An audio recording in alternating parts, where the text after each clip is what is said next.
To learn about the off-grid lifestyle and to be inspired to live your dreams, click subscribe so you don't miss anything. Hit the bell notification.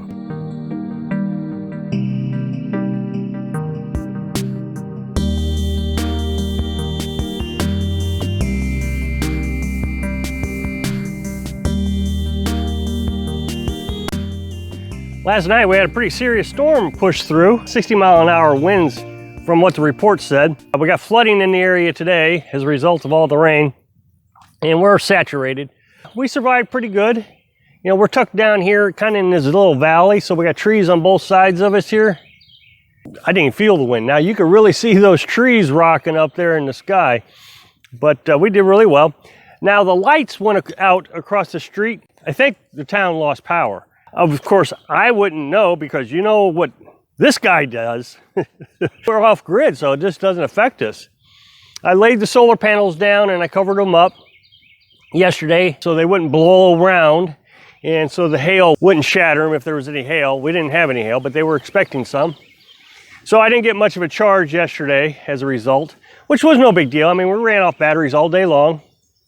Then about 6 o'clock, I started the generator and I let it run to about 9, so about 3 hours. Charged up the batteries, and today we're back to full sun. Everything's back to normal. In the end, everything worked out, and living off grid is just fantastic. So as I have said many times, we're only going to spend $500 a month to build our tiny house. And I'm going to treat it like rent. $500 each month. I'll buy some materials, and then I'll build on, and then wait till the next month to spend $500 more. Now we're in this economic downturn, which has me scratching my head. What do I do? Well, I know with the contracts that I still have left that I don't think are going to leave us now, because I've lost a lot of contracts. I should get them back one of these days, so my paycheck is down. But I think I can still afford $200 a month. So we're kind of in a standstill right now until my next payday, and then I'm going to buy some flooring material. I'll buy the plywood and insulation, which is, like I said, has us at a standstill because I don't get paid until mid-month. And right now it's May 5th. So I've been cleaning up the property. That's what I've been trying to do is when I'm got downtime, I clean up the property. So this morning you saw me cleaning up the concrete here.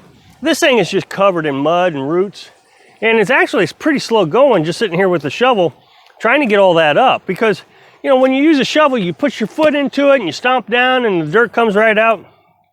Well, here's concrete underneath there, so when you push down with your foot, it just stops at the concrete. So you're kind of chipping away at it.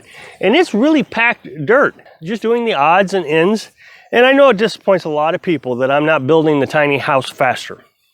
I think this channel is about 3 subjects. And although the title of my channel is only 2 subjects, Little House and Off-Grid, there is a third subject, and I've talked about it a lot. Little house off-grid on a budget. So I could spend the money right now and do the entire house. We plan to spend $5,000 to build the house. And dip into our savings and still have some emergency fund left over. I just don't think that way anymore. Since I've been debt-free, my whole mission in life, it seems like, is budgeting. And budgeting has saved my hindsight more times than I can count, and it helped me buy this piece of property with cash, no debt. I'm debt-free, I'm gonna stay debt-free. I had to spend the $4,200, had to buy the property. I wasn't gonna make payments to the guy, so I took that out of savings. Well, with the house, I don't have to spend it all at once.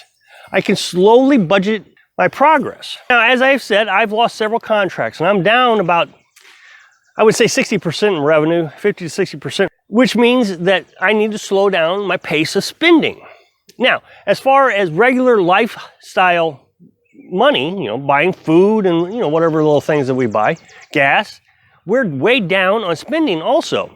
So I haven't actually taken the time to re-budget, and I don't know if I'm going to since we started the off-grid lifestyle. When we were living a nomadic lifestyle, I was budgeted $800 a month, but last month we spent $500. So I got to take some time to see if that's going to be a consistent spending habit. If we only spend $500 a month every month, I might take a look at our budget again and see where we can go with it. But then I've been getting a lot of questions about the stimulus package. Don't you and Carolyn get the stimulus package? Aren't you on unemployment? Don't you realize self-employed people can be on unemployment? Well, first of all, the unemployment thing, that is not as easy as it sounds. Most states now have not implemented the emergency relief $600 a week or whatever it is for unemployment. So I've been looking at it, and we haven't had the ability to enter in data for people who are self-employed. I'm not relying on that's going to be anytime soon. So that means the stimulus package. I could spend the stimulus package and it would pay for half of what our house is. You know, Carolyn and I get our stimulus package, and that would be half of what the house would be. But again, my brain doesn't think that way. We are in an economic downturn, and our future is uncertain.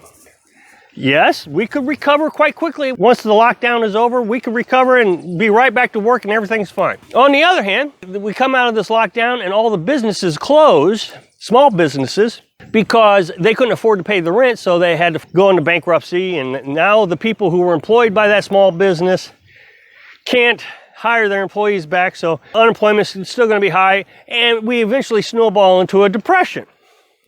It could go either way.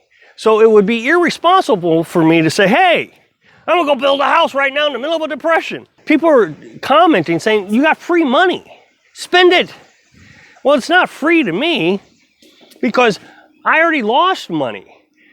The stimulus package, of course, gave us more than what we normally spend, but what if I lose all my contracts and I don't have any money coming in? I might need to rely on that stimulus money to actually eat or gas, inflation, who knows?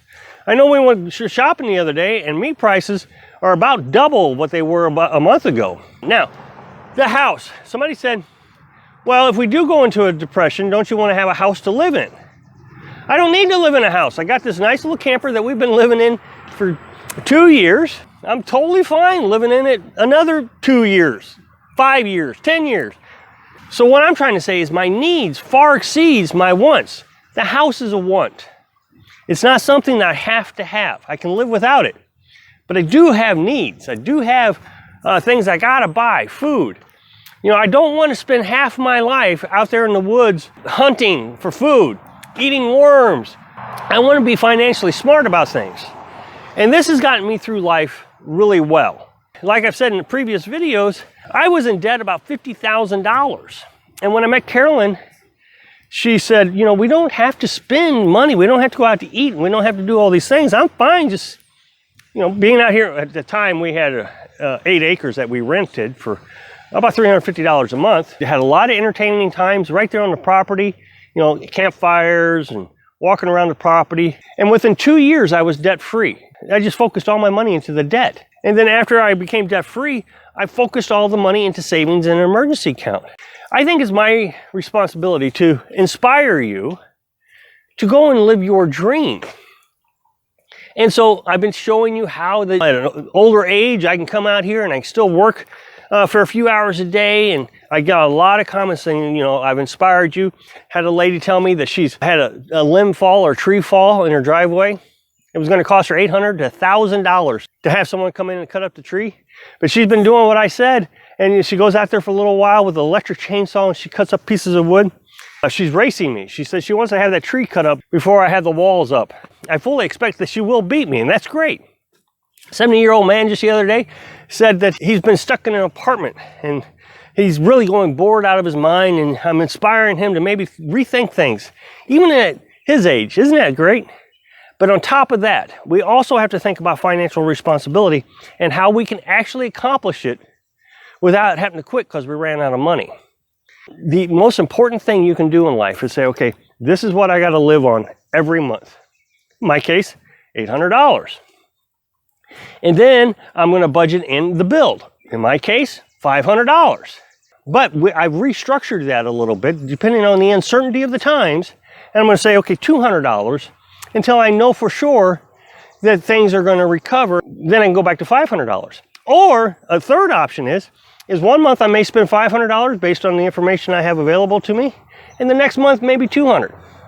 But I will never exceed the $500 because that was my original budget. And that's where I know my earning potential is with the amount of hours I'm willing to work each day. But just like the original plan, we still have plenty to do. We still got all this trash and mess to clean up. That's going to take, a week or two to clean that up. We still got to clean up underneath the trailer. We got to go to the recycler and get all the metal recycled and out of here. That's going to take a couple days to get that all stacked up in the truck. So lots to do and plenty of time to do it. I'm in no rush to get anything done. I will get it done when I get it done, and I'm going to ask that you tag along so you can see the progress and hopefully not only be inspired to live your dream, but to be financially set so you can do it comfortably. Thanks for watching.